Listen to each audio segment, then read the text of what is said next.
जय श्री राम। आखिर तुलसीदास जी ने अपनी इस रचना का नाम हनुमान चालीसा ही क्यों रखा? क्या 40 चौपाइयां होना केवल संयोग है या इसके पीछे कोई विशेष कारण है? और यदि उसका नाम चालीसा है तो फिर इसके आगे और पीछे दोहे क्यों लिखे गए? आज हम इन्हीं प्रश्नों का उत्तर उपलब्ध साहित्य, परंपरा और काव्य रचना की दृष्टि से समझेंगे। मैं हूं मंगलेश चंद्र और आप देख रहे हैं हनुमान चालीसा सीरीज। चालीसा हिंदी और अवधी साहित्य में चालीसा उस रचना को कहा जाता है जिसमें मुख्य रूप से 40 चौपाइयां होती हैं। यही कारण है कि इस रचना का नाम पड़ा हनुमान चालीसा, अर्थात भगवान श्री हनुमान जी की महिमा का वर्णन करने वाली 40 चौपाइयों की रचना। अब प्रश्न उठता है, 40 चौपाइयां ही क्यों? सच्चाई यह है कि गोस्वामी तुलसीदास जी ने स्वयं कहीं भी नहीं लिखा है उन्होंने 40 चौपाइयां ही क्यों चुनी।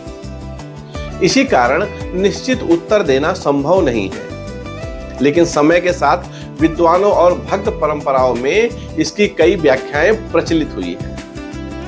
कुछ विद्वान मानते हैं 40 भारतीय परंपरा में साधना, अनुशासन और आध्यात्मिक पूर्णता का प्रतीक माना गया है। वहीं कुछ लोग इसे केवल तुलसीदास जी की साहित्यिक रचना का निर्णय मानते हैं। इनमें से किसी एक मत को अंतिम सत्य मान लेना सही नहीं है। अब एक और रोचक बात, यदि यह चालीसा है तो इसके आगे और पीछे दोहे क्यों लिखे गए हैं? इसका उत्तर हिंदी काव्य परंपरा में मिलता है। दोहा केवल कविता का भाग नहीं, बल्कि वह भूमिका और समापन का माध्यम भी माना जाता है। हनुमान चालीसा की शुरुआत में पहला दोहा गुरु की वंदना है। दूसरे दोहे में तुलसीदास जी ने हनुमान जी की बुद्धि, बल और ज्ञान की प्रार्थना करते हैं। इसके बाद आरंभ होती है 40 चौपाइयां और अंत में अंतिम दोहा पूरी रचना का सुंदर समापन करता है। यानी दोहे इस रचना का महत्वपूर्ण हिस्सा है, लेकिन मुख्य रचना 40 चौपाइयां होने के कारण इसका नाम चालीसा पड़ा। एक और बात, कई लोग यह पूछते हैं कि क्या सभी चालीसाओं में यही संरचना होती है? तो इसका उत्तर है, अधिकांश पारंपरिक चालीसाओं में भी इसी प्रकार के दोहे और चौपाइयों का संयोजन देखने को मिलता है।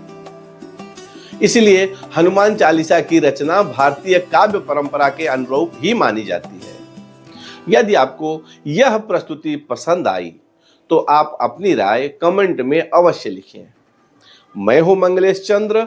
मिलते हैं हनुमान चालीसा सीरीज एपिसोड 4 में, जहां हम जानेंगे हनुमान चालीसा अवधी भाषा में ही क्यों लिखी गई। क्या यह संस्कृत में लिखी जाती तो अधिक प्रभावशाली होती? जय श्री राम, जय हनुमान।